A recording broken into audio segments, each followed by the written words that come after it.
Hello दोस्तों, मैं पारस adenium से आपका दोस्त मनोज हूँ।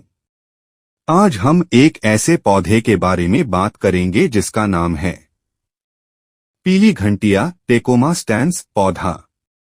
आज का video yellow bells tecoma stans पौधे पर आधारित है। इसमें हम आपको बताएंगे कि कैसे आप घर पर येलो बेल्स टेकोमा स्टैंस लगा सकते हैं और उससे अपने बगीचे में खूबसूरती और फल पा सकते हैं।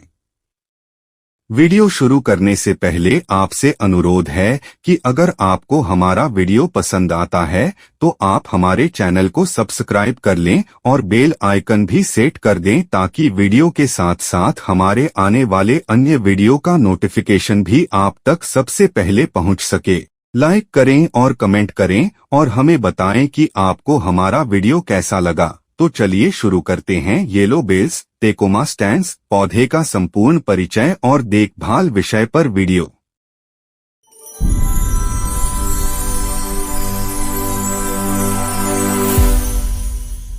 पीली घंटिया टेकोमा स्टैंस एक तेजी से बढ़ने वाली सदाबहार झाड़ी है जिसमें पतली भूरे भूरे रंग की शाखाएं और चमकीले पीले तुरही के आकार के फूल होते हैं। हरे दांतेदार फीते के आकार की पत्तियां झाड़ी के जीवंत फूलों के लिए एक सुंदर पृष्ठभूमि प्रदान करती हैं, जो चिड़ियों, तितलियों और मधुमक्खियों को आकर्षित करती हैं। एस्पेरांजा या पीले बुजुर्ग के रूप में भी जाना जाता है। ये पौधे फूल आने के बाद लंबे हरे बीजपोड़ पैदा करते हैं जो छोटे जानवरों के लिए भोजन स्रोत के रूप में कार्य करते हैं। सुंदर और तेजी से बढ़ने वाले ये पौधे आक्रामक हो सकते हैं। सामान्य नाम yellow bells, yellow elder, esperanza, yellow trumpet bush. वानस्पतिक नाम टेकोमा स्टेंस, परिवार बिग्नोनियासी। पौधे का प्रकार बारहमासी झाड़ीदार। परिपक्व आकार 3 से 9 फीट लंबा, 6 से 12 फीट लंबा, 6 से 12 फीट चौड़ा। सूर्य एक्सपोजर पूर्ण आंशिक। मिट्टी का प्रकार दोमट रेतीली, अच्छी जल निकासी वाली। मिट्टी का पीएच तटस्थ क्षारीय। खिलने का समय वसंत, ग्रीष्म, पतझड़। फूल का रंग पीला। कठोरता क्षेत्र 10 से 11 USDA। मूल क्षेत्र उत्तरी अमेरिका, दक्षिण अमेरिका, मध्य अमेरिका। पीली बेल्स देखभाल। ये पौधे भले ही दिखावटी दिखें लेकिन इनका रखरखाव ज्यादा नहीं होता। वास्तव में पीली बेल झाड़ियां सूखा, गर्मी और ठंड के प्रति सहनशील होती हैं। ये झाड़ियां बारहमासी या रॉक गार्डन के लिए बढ़िया विकल्प हैं और इन्हें गमलों में या उनके बढ़ते क्षेत्रों के बाहर वार्षिक रूप में भी उगाया जा सकता है। पौधे की तेज वृद्धि और पतली शाखाएं उन्हें हवा से होने वाले नुकसान के प्रति संवेदनशील बनाती हैं, इसलिए उन्हें ऐसे क्षेत्र में रखने का प्रयास करें जहां वे तेज हवाओं से सुरक्षित रहेंगे। पीली बेलें अक्सर बीमारियों या कीटों से परेशान नहीं होती हैं, हालांकि स्केल इस झाड़ी को प्रभावित कर सकता है।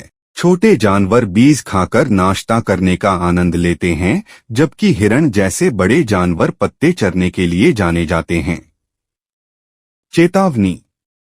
अपनी तेज वृद्धि और कठोर स्वभाव के कारण पीली घंटियां आसानी से अपने मूल क्षेत्र के बाहर वनस्पतियों पर हावी हो सकती हैं और एक आक्रामक समस्याग्रस्त प्रजाति बन सकती हैं। इन पौधों को अफ्रीका, एशिया, दक्षिण अमेरिका के कुछ हिस्सों, प्रशांत द्वीप समूह और ऑस्ट्रेलिया में आक्रामक माना जाता है। उत्तर, दक्षिण और मध्य अमेरिका के मूल निवासी होने के बावजूद ये पौधे फ्लोरिडा में एक आक्रामक प्रजाति बन गए हैं। एक पीला बेल वाला पौधा झाड़ी के रूप में बढ़ रहा है जिसकी शाखाओं पर पीले तुरही के आकार के फूल लटक रहे हैं। स्प्रूस बटा गिस्चारेंडी।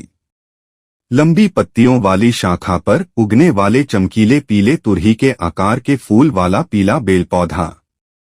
पत्तियों से घिरे पीले तुरही के आकार के फूलों के गुच्छों वाला पीला बेल वाला पौधा। रोशनी। पीली घंटियां पूर्ण सूर्य में पनपती हैं लेकिन आंशिक रूप से छायादार क्षेत्रों में उगाई जा सकती हैं। हालांकि आंशिक छाया में उगाई गई पीली घंटियां उन घंटियों जितनी लंबी या हरी भरी नहीं होंगी जिन्हें हर दिन 6 घंटे या उससे अधिक धूप मिलती है। मिट्टी पीली घंटियां कई मिट्टी की स्थितियों के प्रति सहनशील होती हैं, लेकिन वे समृद्ध, थोड़ी नम, अच्छी जल निकासी वाली मिट्टी में सबसे अच्छा करती हैं। मिट्टी में स्वस्थ मात्रा में खाद मिलाना महत्वपूर्ण पोषक तत्व प्रदान करते हुए पर्याप्त जल निकासी सुनिश्चित करने का एक प्रभावी तरीका है। पानी। पीली घंटियां सूखी से लेकर थोड़ी नम मिट्टी की स्थिति को पसंद करती हैं। एक रेगिस्तानी पौधे के रूप में पीली घंटियां सूखा सहनशील होती हैं और सूखे को भी संभाल सकती हैं। सुनिश्चित करें कि अधिक पानी न डालें, क्योंकि इससे सड़न की समस्या हो सकती है। इस पौधे को फलने फूलने के लिए प्राकृतिक वर्षा अक्सर पर्याप्त होती है। सूखे में पीली घंटियां कुछ पूरक पानी की सराहना करती हैं। आपको महीने में 1 या 2 बार पौधों को पानी देने की आवश्यकता हो सकती है। लंबे समय तक सूखे के दौरान साप्ताहिक पानी देने की आवश्यकता हो सकती है। तापमान एवं आर्द्रता। पीली घंटियां प्राकृतिक रूप से गर्म जलवायु में पाई जाती हैं, जैसे सोनोरान रेगिस्तान। वे गर्मी और ठंड दोनों को सहन करते हैं, लेकिन 0 से नीचे के तापमान में निष्क्रिय हो जाते हैं। यह मजबूत झाड़ी सूखे और आर्द्र जलवायु दोनों का सामना कर सकती है। उर्वरक। ज्यादातर मामलों में इन पौधों को अतिरिक्त उर्वरक की आवश्यकता नहीं होती है। हालांकि यदि आप देखते हैं कि पौधा बढ़ने या खिलने में धीमा है, तो बढ़ते मौसम के दौरान एक बार अच्छी तरह से संतुलित उर्वरक डालें। छंटाई। वार्षिक छंटाई से पीली बेल झाड़ी को अपना आकार बनाए रखने और नए स्वस्थ विकास को प्रोत्साहित करने में मदद मिल सकती है। पाले के खतरे के बाद सर्दियों के अंत में छंटाई करें। पुरानी वृद्धि वाली आंतरिक शाखाओं को हटा दें और पुरानी वुडी वृद्धि को वापस काट दें। यदि हरी लकड़ी की वृद्धि नहीं हो रही है, तो झाड़ी को जमीन से काट दें। ज्यादातर मामलों में यह वसंत ऋतु में तेजी से फिर से बढ़ेगा। पीली घंटियों का प्रचार। पीली घंटियां वसंत या गर्मियों में ली गई कटिंग के माध्यम से आसानी से फैलती हैं। ऐसा करने के लिए आपको एक तेज चाकू या बगीचे के टुकड़ों की जोड़ी, जल निकासी छेद वाला एक छोटा बर्तन, एक प्लास्टिक बैग, एक रबर बैंड और समृद्ध, अच्छी जल निकासी वाली मिट्टी की आवश्यकता होगी। एक बार जब आपके पास सामग्री हो, तो नीचे दिए गए चरणों का पालन करें। वसंत या गर्मियों में कई इंच लंबी टिप कटिंग को हटाने के लिए एक तेज चाकू या बगीचे के टुकड़ों की जोड़ी का उपयोग करें। कटे हुए सिरे को समृद्ध, अच्छी जल निकासी वाली मिट्टी में दबा दें। मिट्टी को गीला करें। नमी बनाए रखने के लिए कटिंग को प्लास्टिक बैग से ढक दें। गमले के चारों ओर बैग को रबर बैंड से सुरक्षित करें। कटिंग को उज्ज्वल, अप्रत्यक्ष प्रकाश वाले गर्म क्षेत्र में रखें। मिट्टी को नम रखें, लेकिन गीली नहीं। एक बार जब कई इंच नई वृद्धि हो जाए, तो बैग को हटा दें और यदि आवश्यक हो तो एक बड़े बर्तन में दोबारा रखें। पौधे को सख्त करना शुरू करें और इसे बाहर की ओर ले जाएं। बीज से पीली बेलें कैसे उगाएं? आप पौधे से एकत्र किए गए बीजों से भी पीली बेलें शुरू कर सकते हैं। इस पौधे को बीज से उगाने के लिए इन चरणों का पालन करें। पौधे से बीज की फलियां इकट्ठा करें और उनके भूरे और सूखने तक प्रतीक्षा करें। फिर फलियों को तोड़ें और बीज निकाल दें। एक छोटे बर्तन में समृद्ध, अच्छी जल निकासी वाली मिट्टी भरें। पीट मॉस या वर्मीक्यूलाइट भी काम करता है। बीज को उगने वाले माध्यम में हल्के से ढक दें। मिट्टी को नम रखते हुए पानी दें, लेकिन गीली नहीं। बर्तन को उज्ज्वल, अप्रत्यक्ष प्रकाश वाले गर्म क्षेत्र में रखें। अंकुरन 2 से 3 सप्ताह में होना चाहिए। पीली घंटियों को पोटिंग और रिपोर्ट करना। पीली घंटियों का आकार अपेक्षाकृत छोटा होता है, जो उन्हें कंटेनरों में अच्छी तरह से बढ़ने की अनुमति देता है। झाड़ी के आकार के आधार पर कम से कम 12 इंच चौड़ा या बड़ा एक अच्छी जल निकासी वाला बर्तन चुनें। मिट्टी के बर्तन एक बढ़िया विकल्प हैं, क्योंकि ये अच्छी जल निकासी वाली मिट्टी की नकल करते हैं और अतिरिक्त पानी को सोख लेते हैं। इन पौधों की तेजी से वृद्धि का मतलब है कि आपको उन्हें अधिक बार दोबारा लगाने की आवश्यकता होगी, क्योंकि उनके कंटेनर के आकार से अधिक बढ़ने की संभावना है। ऐसा करने के लिए धीरे से बर्तन को उसकी तरफ झुकाएं और जड़ प्रणाली को ढीला करने के लिए बर्तन के बाहरी हिस्से पर टैप करें। पौधे को बाहर खिसकाएं और एक बड़े गमले में रखें।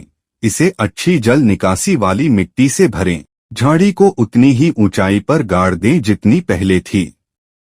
अतिशीतकालीन।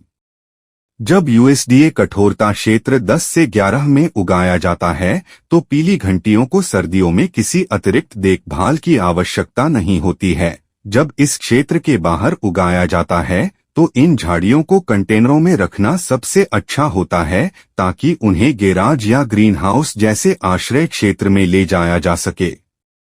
पीली घंटियां कैसे खिलें? पीली घंटियां अपने चमकीले पीले तुरही के आकार के हल्के सुगंधित फूलों के लिए जानी जाती हैं। ये 3 से 5 इंच लंबे होते हैं और हर साल वसंत से पतझड़ तक दिखाई देते हैं। पीली घंटियां पूर्ण सूर्य और अच्छी जल निकासी वाली मिट्टी में सबसे अच्छी तरह खिलती हैं। डेडहेड ने अधिक खिलने और झाड़ीदार उपस्थिति को प्रोत्साहित करने के लिए फूलों का उपयोग किया। इस तेजी से बढ़ने वाली झाड़ी को शाखा लगाने के लिए भरपूर जगह देना सुनिश्चित करें, क्योंकि उन्हें तंग जगह पर रहना या छोटी जगहों पर उगना पसंद नहीं है। उच्च फास्फोरस उर्वरक भी फूल को प्रोत्साहित करने में मदद करेगा।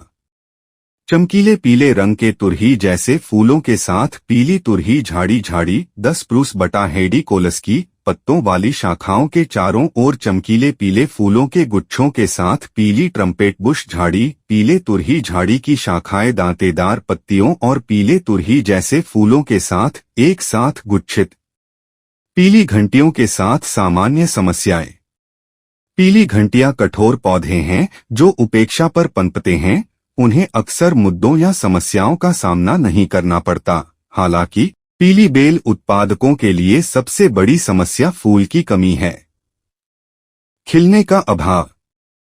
यदि यह पौधा खिलने के लिए संघर्ष कर रहा है तो इसके कई कारण हो सकते हैं। सबसे आम कारण पर्याप्त रोशनी, जल निकासी या जगह की कमी है। यदि आप इन समस्याओं का सामना करते हैं तो यहाँ कुछ कदम उठाए गए हैं। अधिक रोशनी के लिए ऐसे क्षेत्र में पीली घंटियां लगाएं जहां हर दिन कम से कम 6 घंटे धूप आती हो। झाड़ी को दोबारा रोपें या कंटेनर को अधिक उपयुक्त स्थान पर ले जाएं। यदि धीमी गति से जल निकासी वाली मिट्टी की स्थिति का संदेह है तो अतिरिक्त पानी को निकालने की अनुमति देने के लिए मिट्टी में रेत या कोई अन्य तेजी से जल निकासी वाली सामग्री डालें। जगह की वजह से फूलों की कमी से बचने के लिए इन झाड़ियों को 4 से 6 फीट की दूरी पर लगाएं। गमले में लगे पौधों के लिए आपको झाड़ी को एक बड़े गमले में ले जाना पड़ सकता है, क्योंकि उन्हें जड़ों से बंधे रहना पसंद नहीं है। तो अब आप समझ गए होंगे कि घर पर पीली बेलें टेकोमा स्टैंस कैसे उगाएं। अगर आपको ये वीडियो पसंद आया तो कृपया इसे शेयर करें। ऐसे ही अन्य पौधों की जानकारी के लिए जुड़े रहें। बस इन कुछ छोटी छोटी बातों का ध्यान रखें। आपका पौधा न सिर्फ आपके घर की खूबसूरती बढ़ाएगा बल्कि आपको फायदेमंद और शुद्ध हवा और फल भी देगा। यह आज के वीडियो का अंत है। आइए मिलते हैं दूसरे वीडियो में दूसरे पौधे की देखभाल के बारे में बात करने के लिए। तब तक के लिए अलविदा दोस्तों। Happy gardening.